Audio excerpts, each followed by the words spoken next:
Hello everyone, my name is Samantha MacDonald and welcome to my presentation showcasing my research which was titled TikTok Told Me I Have Trauma, a therapist's perspective on how trauma test TikTok content impacts clients. So what can you expect from this presentation then? So first of all, I'll be describing why I chose this topic and what sparked my interest in this area. We will then briefly look at the background literature surrounding the topic and how this led to the aims of the current study. We will then focus on the methodology of the study and what we found in the results section for the study as well. We will then focus on the implications that can be taken away from the study and suggest ideas for potential future research. Finally, we'll be providing a take-home message for how this whole research may affect the field of counselling. So what led me into choosing this topic for my research then? So like many other people, I definitely use social media as a way of an escapism or a way to kind of disengage from any of the current life stresses that are going on. And the platform I definitely use a lot is TikTok. And from my first-hand experience, I've noticed that there's definitely an increase in the kind of mental health content that's on TikTok at the moment, specifically kind of trauma-related content, whether that kind of be sharing journeys or offering advice or describing types of symptoms for trauma, and also kind of using these trauma tests as well. So asking a few questions to the viewer and that's supposedly telling them if they've experienced trauma in their life or not. So I've definitely seen an increase in this kind of content. And when I worked as a teaching assistant previously to this, I definitely noticed just how much young people were engaging with this kind of TikTok content of all kinds, but also mental health issues, and just how believable it is to them as well. And that kind of made me think of just how accessible this content is to a large amount of people and how that could potentially affect the clients we work with as well. I think it's important that therapists know the kind of societal influences that are going on in their clients' lives, and social media is such a huge topic of debate with that. And I've definitely learned over the years not to believe everything you see online, but with this kind of increase in mental health content, I just really wonder how that may have impacted the clients that come into our therapy room. Based on those ideas then of what drew me to this topic, I began research into the background literature of this area. One thing I found was that there is an increase of people turning to TikTok and social media for therapeutic guidance and support and advice for their mental health problems.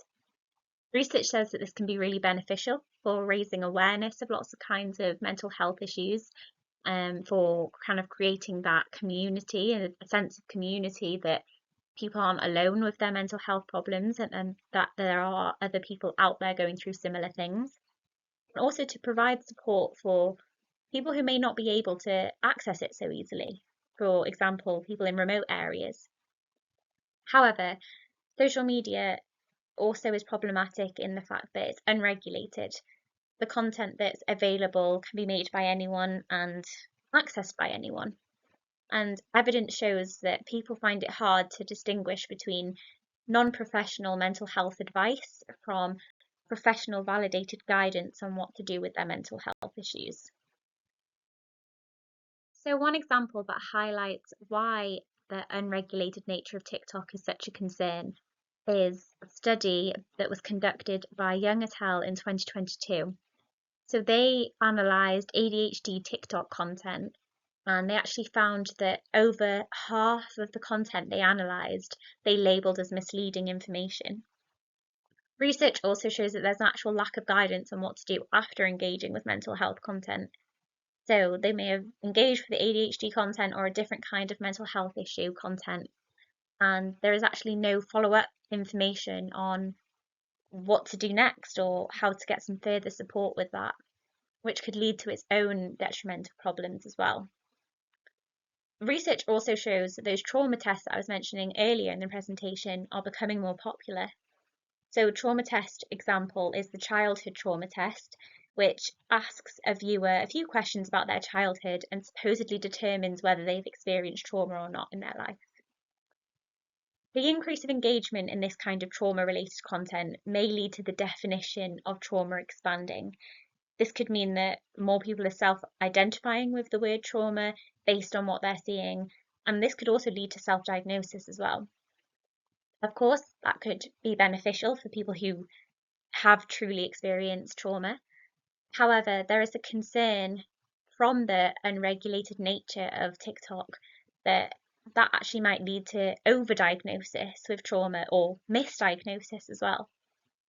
A lot of the literature that I looked at states that healthcare professionals, including therapists, need to be aware of societal influences on clients, especially social media and mental health content. And that is truly what's inspired this current study's aims. So based on that background literature we just looked at then, it was quite noticeable that we don't really understand the knowledge that the healthcare professionals, such as therapists, have for this kind of content, and specifically trauma-related content. And from a counselling perspective, that was something we really wanted to explore and how that might impact clients. So the main aim for this study was to explore the impact that trauma tests may have on clients from the perspective of the therapist. So we wanted to look at the therapist's familiarity with trauma test content, with any kind of client experiences they've had with either trauma-related content or self-diagnosis, and also really just to investigate their overall opinion on how they think this specific kind of content would impact their clients. Now let's have a look at the methodology for this current study. So as I mentioned earlier, this was an explorative study, really focusing on the therapist's opinions. So in that case, there was no specific hypothesis that was needed in this study. We collected those opinions using online questionnaires via SciToolkit, and that online questionnaire had a mixed design of quantitative and qualitative questions, really focusing on the therapist's familiarity, their client experiences, and their overall opinions of trauma-related content such as trauma tests. This study was advertised on social media posts such as on Facebook and Instagram, and also through word of mouth in different counselling organisations as well. And this sample was collected through opportunity sampling. So our sample consisted of trainee and qualified therapists who had to be over the age of 18 and had to be currently practising in the UK. Our original sample consisted of 47 participants. However, due to the fact of missing data or unanswered questions, we had to cut that down, and our final sample consisted of 23 participants. Of those participants, we had 10 that were qualified therapists and 13 that were trainee therapists. And our sample consisted of 14 women, 5 men, 3 non-binary and 1 other, all between the ages of 19 and 58 years old. So this study analysed its data through descriptive statistics. That was for the quantitative and qualitative questions. So with the quantitative questions, we specifically looked at using percentages, so looking at the percentages of the answers that the participants were giving. And for the qualitative questions, we focused more on the word kind of counting techniques, so looking for themes in their more descriptive answers. So finally, just to show the ethics, so this research adhered to the BACP ethical guidelines and was approved by Bangor University. Our sample data remained anonymous and confidential throughout. We asked for informed consent, and we offered the right to withdraw, and we gave a debrief of the study and offered signposting and support resources after the study as well. So what did this study find then? So first of all, looking at the demographic questions, we can see that the mean age of participants was 33.35 years old, and the median age was 23 years old. We can see that the most common approach that our participants worked with was an integrative approach, and the most common client focus that they worked with was depression and stress. We also found that 73.9% of participants worked with trauma cases as well. We then moved on to asking participants how familiar they were with trauma tests, and we'd found that 74% had seen trauma tests, 48% had engaged with trauma tests, and 13% had recommended them to clients. So these findings are represented in this graph below. However, the graph is looking at the number of participants rather than focusing on percentages, and it's just showcasing that we asked the clients how often they've engaged with them, seen them, or recommended them, and the answers being regularly, often, sometimes, rarely, never, or prefer not to say. And from that, we've taken the percentages to see what kind of experience they've had with them. We then asked participants about their client experiences with trauma-related content and self-diagnosis. We found that 30% of participants had experienced clients mentioning trauma tests in the therapy room, and all of that 30% had to correct misinformation based on that trauma-related content. We also found that 52.2% of participants had experienced clients self-diagnosing from social media content. And from that 52.2%, we found that the most common mental health issue that people were self-diagnosing with was trauma. We also found that the most common platform that people were self-diagnosing from was TikTok. We then moved on to look at the therapist's overall perceptions. We found that 60.9% of participants believe that trauma content encourages self-diagnosis. We found that 69.7% of participants believe that trauma tests are inaccurate. We found that 74% of participants believe that trauma tests oversimplify the meaning of trauma. We also then asked how confident participants felt to have these discussions with clients in the therapy room. We gave the answers of not confident at all, slightly confident, moderately confident, very confident, extremely confident, and prefer not to say. So as you can see from this graph below, the majority of our participants answered slightly confident when thinking about discussing this kind of this trauma-related content with clients in the therapy room. The qualitative questions of this study focus on the therapist's opinions on what kind of impact trauma-related content would have on clients. So we found that 100% of our participants noted a negative impact, that these trauma tests would negatively impact the clients, with one comment reading, "I think, based on what I know about trauma tests, is that they can be incredibly misleading, and with vulnerable and impressionable minds that most clients may already come to therapy with, this could be detrimental to them and cause more problems, due to them identifying with symptoms that do not exist or letting it define their worth." We also found that there were some positive comments based on the trauma-related content, saying that they could be really useful for raising awareness. However, a lot of these comments were then followed up with it needed to depend on the source and how validated that source was. We also found that most of our participants believe that teens, young adults, and vulnerable people are the ones most at risk from self-diagnosing from this kind of content. And we found finally that 14 out of 15 people believe that therapists should share trauma tests only if they are evidence-based. So one comment reads, "I think if they are videos from reliable and credible sources, it could be a great way to share ways of getting help. However, they need to have a disclaimer not to self-diagnose from them alone. However, given that they can be accessed by anyone at any time, could be worrying for impressionable minds, disclaimer or not." From the findings then, we can take some implications from this research. So first of all, this study highlights the importance of therapist awareness. So we found that most of our participants only felt slightly confident to have these kind of discussions regarding trauma-related content with clients.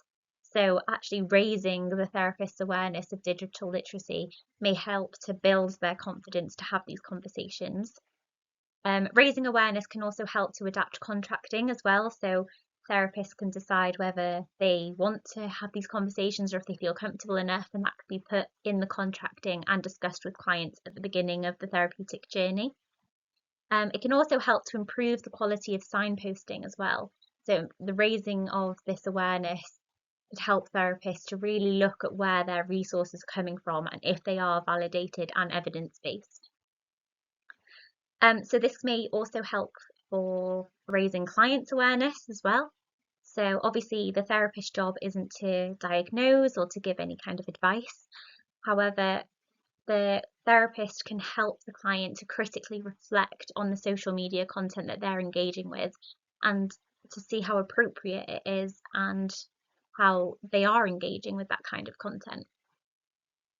Another implication is that our finding that therapists believe that trauma test content is inaccurate coincides with the study that we mentioned earlier by Young et al., who found that ADHD content on TikTok is misleading.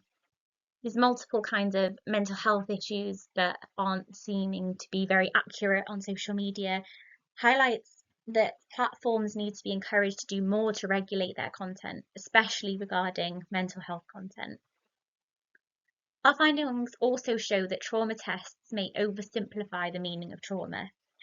So this may call for more education to improve people's mental health literacy and really to understand the definitions of what people are self-diagnosing with and if they really know what that means and what that entails. So last of all, our study suggests that trauma-related content, it may be ideal as a starting point for people to get guidance and some support. However, it should be backed up by further healthcare services and therapeutic support.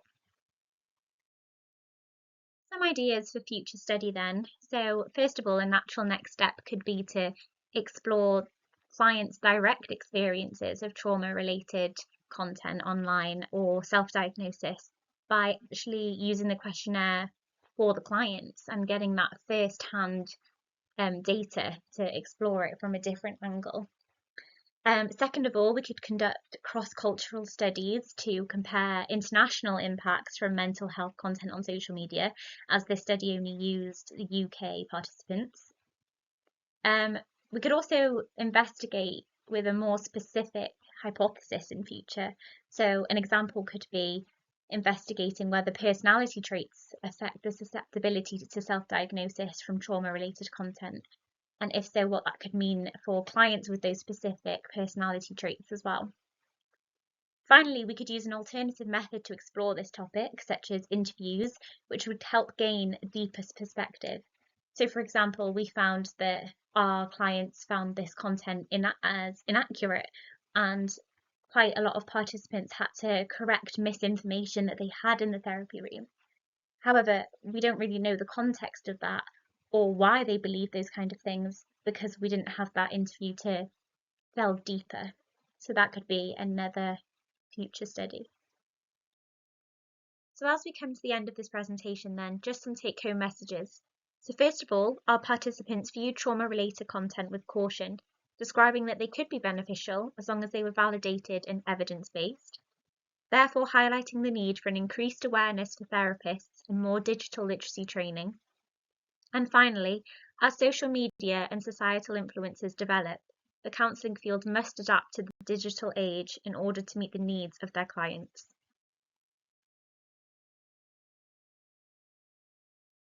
So thank you for listening. I've just got a slide here of my references, so please feel free to have a look at any of the papers, or if you're having any trouble finding anything, please do not hesitate to let me know. So once again, thank you so much for listening to my presentation. I hope you enjoyed it and found it interesting. Please do not hesitate to ask any questions either in the comment section or feel free to contact me using my email there as well. Thank you again.